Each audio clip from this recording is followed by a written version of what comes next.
Yeah. And that's in Genesis chapter 2, verse 5. After he created man in verse 126. Think about that. Chapter 126, chapter 1, verse 26, sorry. He created man in chapter 1, verse 26, but he doesn't have anyone to till his garden in Genesis chapter 2, verse 5. What sense is that making? I'm just asking you all to read. And you think about how stupid he was to make some trees and plants that when they can't grow without no sun. And that, once again, starts in Genesis chapter 1, verse 11, all the way through verse 16. Read it for yourself and stop being miseducated. You know, Stevie Wonder said it well.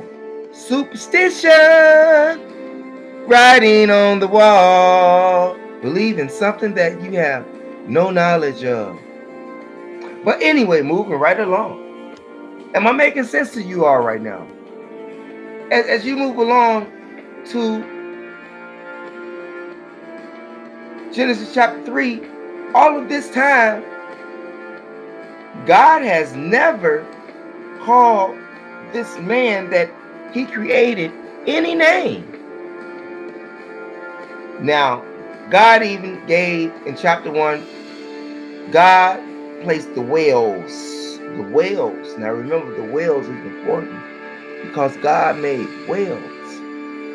Okay, God made whales in every living thing that creepeth and crawleth in the sea. The animals and the fishes were here before we were. You got that? Did you get that? We were the last creation. We were the last creation. And not only, now how does God, according to your book, order a fish, a whale, a cow, a goat, a tiger, a lion, a wildebeest? How does God give them, how does God tell them to be fruitful and multiply? He told them that first before you were even here. Just read chapter 1 for yourself. And remember, he named it whales. Okay? But further along down the line, after Adam called his wife Eve, God says that she's the mother of all living things. Huh? Are you hearing me? How is she the mother of all living things when he's the creator? And once again, how could you be living when the sun wasn't even created? Anything be living. I mean, just think about that. Just think about that. Now we're going to get off into these people. You understand? Because he said us. He was talking to somebody. Somebody was already here. Some people say angels. Your school of thought, that's your school of thought. This is why they came up with the book of Enoch, to try to fill it in. But guess what? The guy who gave you the book of Enoch, he's a white man. He's a white man that went over to Ethiopia and said that when he got back overseas to Europe, that he had 3 books of Enoch. And by the way, he spoke the language of the people in town. So not only was he able to speak it, but he could write it. So within 6 years that he was gone, and you can research who the man is. But he was gone 6 years. His name is James Bloom, James Clume, something to that effect. Like real talk. But I even gave you a hint with that. But he spent 6 years over there and came back. Then nobody even knew about the book of Enoch. Ever. Nobody even knew about the book of Enoch. But this guy came back with the book of Enoch, and they placed it in there to help organize or structure their rule. But anyway, that's a whole nother story. So now that God calls his lady Eve because God only called her woman.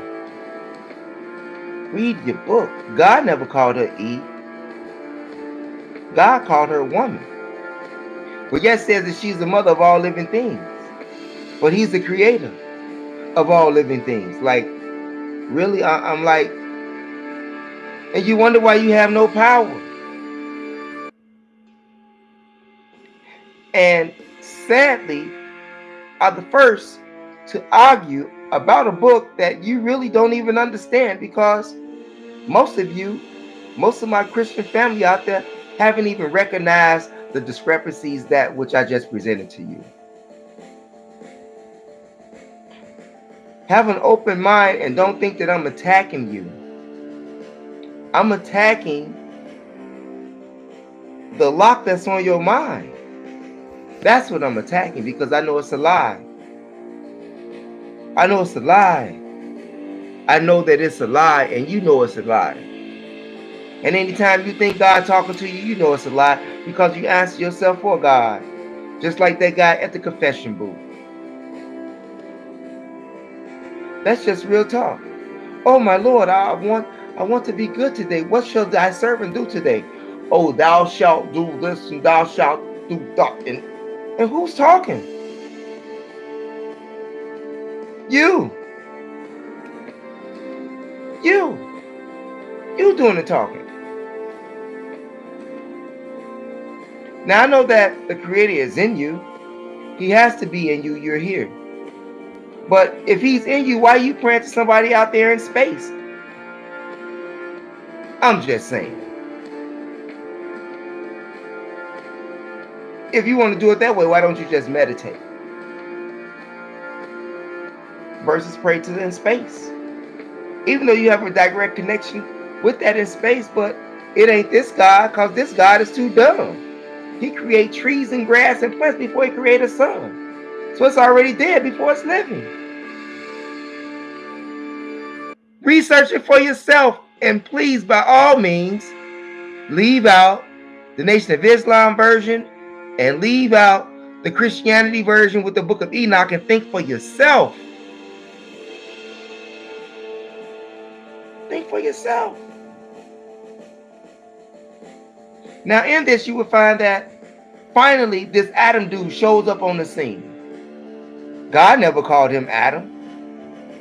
He called him man. We have 2 or 3 different creations in the process, and I'm going to tell you why. I'm getting to that in a minute. Adam is not the first man. Whoever the let us make man, it was already somebody here.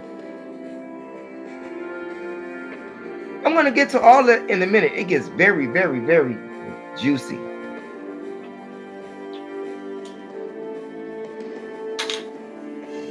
Let us make man. You have Adam and you have Eve. You got this serpent all of a sudden. Where did the serpent come from? Where did the serpent come from? I guess creepy crawler things that be on the ground, but you're going to let something, a snake, really talk to you? No, this is a form of a man. This is another man tricking the woman that God created, because God never gave her a name. He just called her woman, and Adam called her Eve. And God said that she's the mother of all living. But anyway, they had kids, right? They had kids, Cain and Abel, and Cain killed Abel. Now, if you think that there are only 2 people on earth, well, how did God curse Cain and say that if anybody find him, they should kill him? How can anyone find him and kill him if no one else is here?